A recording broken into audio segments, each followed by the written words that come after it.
Hello അപ്പോൾ എല്ലാ പേർക്കും ഇന്നത്തെ പുതിയൊരു വീഡിയോയിലോട്ട് സ്വാഗതം. ഇന്ന് നമ്മൾ അവലും തേങ്ങയും ശർക്കരയും പഴവും ഒക്കെ കൊണ്ട് നല്ല സൂപ്പറായിട്ടുള്ളൊരു 4 മണി പലഹാരമാണ് തയ്യാറാക്കുന്നത്. അതിനായിട്ട് ഞാനൊരു കടായി എടുത്തിട്ടുണ്ട്. ഈ ഒരു കടായിലോട്ട് നമുക്ക് ആവശ്യാനുസരണം നിങ്ങൾക്ക് എത്രയാണോ അവൽ വേണ്ടത് അതിനനുസരിച്ച് അവലിട്ടിട്ട് നന്നായിട്ടൊന്ന് വറുത്തെടുക്കാം. ലോ ഫ്ലെയിമിലിട്ടിട്ട് വേണം വറുത്തെടുക്കാനായിട്ട്.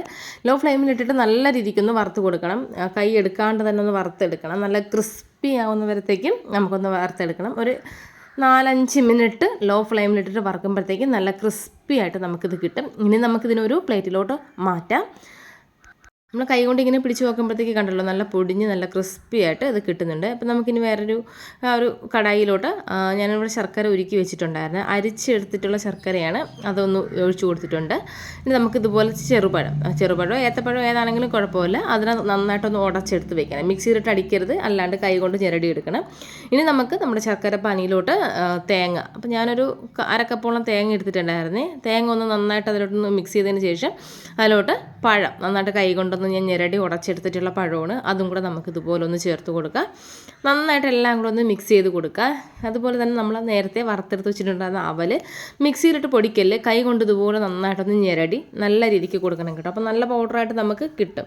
മിക്സിയിലിട്ട് അടിക്കുമ്പോഴത്തേക്ക് ഭയങ്കരമായിട്ട് പൗഡറായപ്പോൾ ഇതാകുമ്പോഴത്തേക്ക് ഈ ഒരു പരുവത്തിന് കിടക്കും. എന്നിട്ട് നന്നായിട്ട് എല്ലാം കൂടെ ഒന്ന് ഇളക്കി നല്ല രീതിയിലൊന്ന് യോജിപ്പിച്ച് കൊടുക്കണം. നന്നായിട്ട് നല്ല രീതിയിൽ ലോ ഫ്ലെയിമിലിട്ടിട്ട് വേണം ഇത് ചെയ്യാനായിട്ട്. ഹൈ ഫ്ലെയിമിൽ വെച്ചിട്ട് ചെയ്യല്ലേ.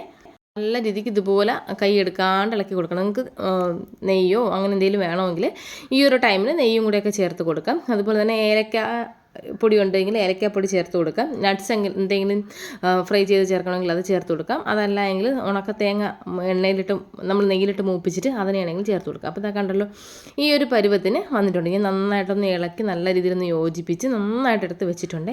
കണ്ടല്ലോ ഈ ഒരു പരുവത്തിന് വേണം ഇരിക്കാനായിട്ട്. അപ്പോൾ ഞാൻ അതിനൊരു പ്ലേറ്റിലോട്ട് മാറ്റിയിട്ടുണ്ട്. ഇനി നമുക്ക് ഞാൻ ഇതുപോലത്തെ ഒരു സ്പൂണ് എടുത്തിട്ടുണ്ട്. ആ ഒരു സ്പൂണിനകത്ത് വെച്ചിട്ട് നമുക്കിനി ഇതിനൊന്ന് ഷേപ്പ് ചെയ്തെടുക്കാം.